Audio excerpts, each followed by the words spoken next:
Bonjour à tous. Salut les amis. Cette vidéo sera à la fois en hindi et en anglais. Donc pour l'anglais, passez à la deuxième partie de cette vidéo. Nous mettrons un euro de cage. Alors, les gars, dans la vidéo d'aujourd'hui, nous verrons comment établir notre niveau de marché et comment utiliser la théorie du marché aux enchères. Alors les gars, je voudrais garder cette vidéo très simple parce que si on la rend trop compliquée, cela ne donne pas de résultats particuliers. Donc nous nous concentrerons sur nos zones les plus importantes. Pour tracer les niveaux, quelle est la chose la plus importante, sur laquelle nous devons nous concentrer? Alors les gars, regardez, la chose la plus importante pour tracer les niveaux est de voir sur notre graphique où se trouve notre zone d'équilibre et où se trouve notre zone de déséquilibre. Regardez, qu'est-ce qu'une zone d'équilibre? Quand nous traçons un profil de marché sur notre graphique, nous voyons un profil en forme de G. Cette activité montre où le maximum de transactions a eu lieu. Ce que nous faisons, c'est tracer une zone de 70% où il y a eu le plus de transactions. Cette zone est appelée la zone d'équilibre. Par exemple, si c'est le profil de marché du jour précédent, nous voyons que la zone d'équilibre se présente ainsi. Et la zone d'équilibre ici se présente de cette manière. Maintenant, la zone entre ces deux sera notre zone de déséquilibre. Notre travail est d'abord de déterminer où se trouve la zone d'équilibre et où se trouve la zone de déséquilibre, car toute la théorie du marché des options dépend de ces deux éléments. La façon dont nous tradons dans la zone d'équilibre et la façon dont nous tradons dans la zone de déséquilibre sont différentes. Donc, la première tâche est de déterminer la zone d'équilibre et la zone de déséquilibre. Pour cela, nous allons maintenant sur le graphique. D'accord, et nous suivons quelques règles pour voir comment nous pouvons les identifier. Alors, regardez, la première règle est que si c'est un profil individuel, d'accord, ne pas suivre aveuglément la zone de valeur. Cela signifie quoi? Comme nous avons une règle selon laquelle 70% est notre zone de valeur, d'accord, nous la considérons comme une zone de valeur. Mais au lieu de suivre cette règle des 70%, nous devons déterminer où se forme le D-shape balance individuellement, d'accord? Alors, voyons cela sur le graphique. Si je mets ici le profil de marché, donc les gars, si vous regardez, vous verrez quelque chose. Avec le profil de marché. Par exemple, regardons cette zone ici. Vous voyez, ici, nous avons notre profil de marché, mais si vous regardez, la zone de valeur est comme ça, 70%. Alors, que fait le logiciel, les gars? Le logiciel met en évidence là où il y a 70% de trading maximum. Mais que pensez-vous? Est-ce que cela peut être notre bonne zone de valeur? Cela signifie, est-ce que cette zone de valeur haute et cette zone de valeur basse peuvent être de bons niveaux? Je ne pense pas. Regardez, si vous examinez ce niveau de la zone de valeur basse, vous verrez qu'il n'a pas du tout été respecté, il est directement descendu ici, d'accord. Donc, pour cela, nous devons déterminer où il y a eu le plus d'équilibre. Si nous essayons vraiment de trouver la zone de valeur, vous verrez que le prix d'équilibre s'est produit ici, dans cette zone, d'accord. Donc, à partir de là, nous pouvons le couper. Donc, si je l'éteins, d'accord, et si vous regardez attentivement, vous verrez qu'il y a certaines bougies où il y a eu le plus de trading. D'accord, le plus de trading a eu lieu ici, précisément sur ces bougies. Donc, quelque part, cela ira dans cette zone d'équilibre, que nous comprendrons plus tard. Mais pour déterminer l'équilibre, au lieu de considérer cette zone de valeur entière, nous pouvons tracer notre propre ligne ici, pour dire que c'est notre zone de valeur. D'accord, donc ici, vous obtenez une forme en D. Regardez, ici aussi, vous verrez une forme en D. Et ici aussi, vous obtenez une forme en D. Ici, vous trouvez cette zone de valeur. N'est-ce pas? Donc, nous devons considérer la zone de valeur, là où nous voyons un profil en forme de D. Nous ne devons pas simplement suivre la règle D, 70%. La deuxième règle est que si les zones de valeur de plusieurs profils se chevauchent à 50% ou plus, nous devons les fusionner. Donc, si le chevauchement est de 50% ou plus, nous devons les fusionner. Maintenant, les gars, je vais vous montrer quelque chose de très intéressant. Regardez. Dans cette zone, si vous regardez, voyez cette zone de valeur, ici, et si vous l'examinez, vous verrez que la description se trouve ici. Si vous regardez tout cela, il se peut que vous pensiez qu'il ne se chevauche pas. Mais si vous l'examinez correctement, la zone de valeur réelle est ici. Et quelque part, tout cela correspond. Tout se chevauche, les uns avec les autres. Donc, ce que nous pouvons faire maintenant, c'est soit faire un clic droit et fusionner vers la gauche, soit vous pouvez appliquer un profil de marché à plage fixe. Et ici, dans la section à plage fixe, vous avez une autre option. Par exemple, vous réalisez que ce sont ces bougies qui ont créé ce profil en forme de dé. Ces bougies n'ont pas contribué à la forme en dé. Donc, ce que vous pouvez faire, c'est choisir uniquement les bougies jusqu'à ce point. Maintenant, dès que nous faisons cela, vous verrez que cela vous montre une zone de valeur comme ceci. C'est une zone de valeur composite que vous voyez. Et après cela, si vous regardez quelque chose de très intéressant, je vais désactiver le profil de marché. Et ces niveaux qui apparaissent, les gars. Je vais également désactiver le POC pour une seconde, afin que cela soit un peu plus clair. Le profil de marché POC. Ok, donc maintenant si vous regardez cette zone, regardez autour de cette zone. C'est la zone de valeur haute. Et cette valeur, vous verrez que le marché a échangé à l'intérieur de cette zone de valeur pendant plusieurs jours. Regardez, un jour, il est sorti de cette zone et est allé dans cette zone de déséquilibre, que nous comprendrons plus tard. Mais si vous regardez notre zone, le marché est resté dans cette fourchette encore et encore, pendant les 34 derniers jours. Alors, comment pouvons-nous identifier cette fourchette? Nous avons extrait cette fourchette d'ici. Les gars, à partir des zones de valeur que j'avais marquées. Donc, j'espère que vous avez compris. Comment nous pouvons faire se chevaucher le profil de marché? Donc, cela couvre notre deuxième concept. Maintenant, parlons de notre troisième concept. Essayez toujours de trouver les zones où le support est devenu résistance. Ils sont en train de coïncider, de s'aligner avec la ligne de valeur, ce qui est bien mieux. Alors, voyez-vous, s'il y a une zone où c'était un support, comme ici, nous voyons ce qui s'est passé, c'était un support, d'accord, ensuite le marché est monté et a cassé ce support. Après avoir cassé le support, vous voyez ici qu'il a agi comme une résistance. Ensuite, quelque part, c'était notre première plage. Regardez comment notre plage s'est formée, le marché est descendu d'ici, puis monté, puis redescendu, puis il y a eu un rejet ici. Donc, si vous regardez de cette manière, nous pouvons également appliquer un profil de marché à plage fixe ici. D'accord, si nous appliquons une plage fixe ici, cela devient notre première zone de valeur. Regardez ici, nous avons créé une zone de valeur et quelque part, nous trouvons également un support et une résistance ici en arrière-plan. Donc, quelque part, cette zone devient très importante et vous verrez que dès que le marché sort de cette zone de valeur que nous avons tracée ici, il revient jusqu'ici. Mais ce qui se passe, c'est qu'il retourne dans cette zone de valeur. Alors maintenant, regardez. Comment nous pouvons tracer la zone de valeur, ici? Donc, ce qui se chevauche. Vous pouvez le fusionner, et vous pouvez également prêter un peu d'attention au support devenant résistance ici. Maintenant, je veux vous dire une autre chose. Les gars, si vous regardez ici, vous ne voyez pas le profil de marché se chevaucher. Si vous regardez attentivement, regardez ici, le marché est descendu. Mais qu'est-ce qui s'est passé? Ici, le profil de marché a de nouveau opté pour la hausse.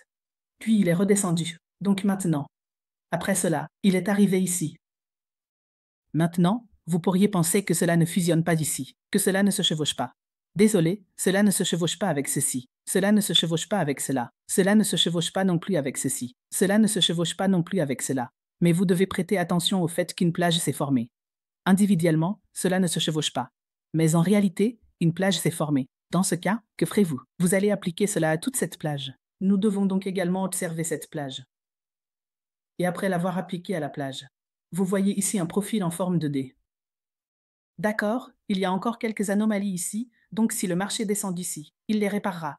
Vous devez bien observer que si un profil en forme de dé se forme, alors ces niveaux qui émergent fonctionneront très bien pour vous. Donc, la règle de base est que vous devez identifier le profil en forme de dé. Là où votre profil en forme de dé est formé, vous devrez utiliser un peu votre cerveau.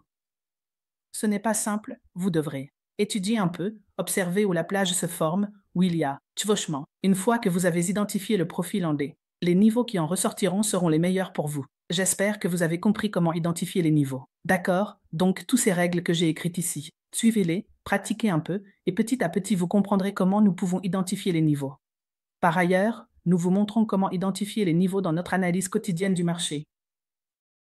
Donc, une fois que vous avez identifié les zones d'équilibre et de déséquilibre, et que vous avez marqué les niveaux intelligemment, alors ces niveaux seront quoi?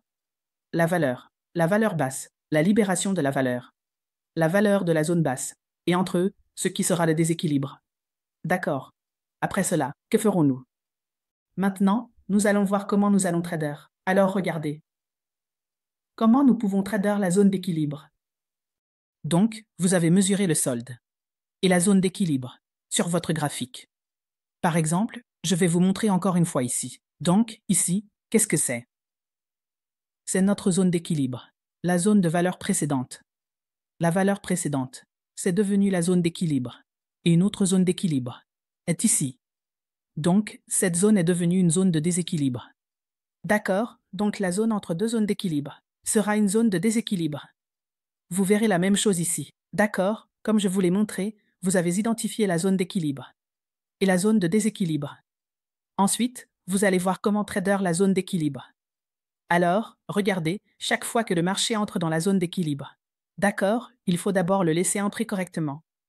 Nous ne devons jamais entrer dans une bougie en cours, à moins que l'analyse ne nous donne une forte conviction que le sentiment du marché indique que le marché va chuter, ou s'il y a une bougie en cours avec un delta très fort. Et je dis cela parce que parfois, on peut manquer un trade.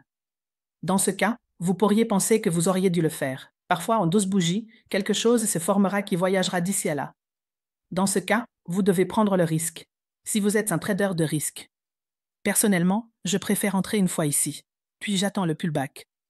Maintenant, quand vous verrez la bougie de pullback, le mouvement d'achat sera très faible. Comment le saurez-vous? Avec la bougie delta, d'accord. Et une fois qu'il atteindra ce niveau, vous pouvez commencer un trade de vente d'ici jusqu'à la zone de valeur. Ou si, par exemple, le marché entre par le haut ou par le bas. Une fois que le marché entre, nous voyons des vendeurs faibles. Et ensuite, des acheteurs forts commencent à apparaître. Alors vous pouvez prendre le trade ici, d'accord. Donc, le trade à l'intérieur de la zone de valeur est généralement un peu haché, un peu lent. Nous tradons de la valeur haute à la valeur basse. Si nous voulons trader à l'intérieur de l'équilibre, d'accord. Et c'est ce que nous vous disons encore et encore dans l'analyse quotidienne du marché. Ensuite, comment pouvons-nous trader le déséquilibre? Donc, les gars, c'est la zone d'équilibre. Et c'est la zone d'équilibre. Maintenant, lorsque le marché sort de cette zone d'équilibre, ces trades sont généralement un peu plus rapides. Donc, ce que j'ai expliqué, c'est qu'il peut y avoir un mouvement direct vers le bas à partir d'ici, mais la probabilité est moindre. Cependant, après être sorti d'ici, la probabilité qu'il voyage directement en 12 bougies est plus élevée. Car dans cette zone de déséquilibre, le mouvement du marché est très rapide. D'accord, vous pouvez essayer ici. Si vous sortez avec une bonne bougie delta, vous pouvez entrer, mais encore une fois, je ne le fais pas. Je vous suggérerai toujours d'attendre un pullback après être sorti d'ici. Et qu'est-ce qui se passera dans ce pullback? Comme dans ce pullback, les vendeurs seront très faibles. Comment le saurons-nous? Grâce au bougie delta. Et ensuite, nous pourrons prendre le trade. Donc, vous savez maintenant comment trader l'équilibre. Et le déséquilibre. Ensuite, il y a une autre règle qui dit que parfois, notre PCC peut être rejeté. Cela signifie que vous entrez dans la zone de valeur. Vous prenez un pullback et vous prenez votre trade. Maintenant, vous attendez que cela atteigne le bas de la zone de valeur. Mais si le rejet vient du PCC et que le marché repart à la hausse, alors dans ce cas, ce que vous devez faire, c'est que lorsque le marché commence à aller dans votre direction, c'est-à-dire depuis le haut de la zone de valeur, continuez à suivre la tendance. Soyez un peu prudent près du PCC. Vous pouvez placer votre stop loss, n'importe, ou ici, là où un swing se forme, si le marché va contre vous. Alors, votre stop loss sera déclenché.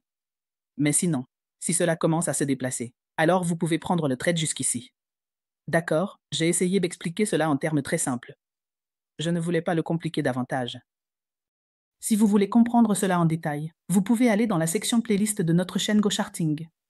Il y a une playlist sur comment devenir un trader professionnel ou trader avec des outils institutionnels, disponible en hindi et en anglais. Vous pouvez les regarder. Alors les gars, dans cette vidéo, nous allons essayer d'apprendre comment tracer des niveaux et comment nous suivons le marché des options. Ok, donc notre travail principal est de trouver les zones d'équilibre et de déséquilibre, car nous tradons les zones d'équilibre d'une manière différente et les zones de déséquilibre d'une autre manière. D'accord, j'ai essayé de l'expliquer de manière très simple, vraiment très simple. Si vous voulez approfondir ces concepts, vous pouvez aller dans la section playlist de GoCharting et nous avons une playlist appelée Trader avec des outils institutionnels. Ok, donc vous pouvez regarder cette série où nous avons détaillé cela, le travail d'un trader est de trouver les zones d'équilibre et les zones de déséquilibre. Tout d'abord, nous essayons de trouver la zone d'équilibre et le reste de la zone est appelée zone de déséquilibre. Ok, maintenant, comment trouver la zone d'équilibre? J'ai essayé de créer quelques règles. D'accord. Donc la première règle concerne les profils individuels. Ne suivez pas aveuglément la zone de valeur, mais essayez de trouver une zone de déséquilibre. Alors, ce qui se passe généralement, c'est que le logiciel trace 70% de la zone de valeur, mais parfois, cela ne sert à rien. Laissez-moi vous montrer cela. Donc, si vous essayez de voir ces profils, vous voyez que le logiciel a tracé la zone de valeur comme ceci.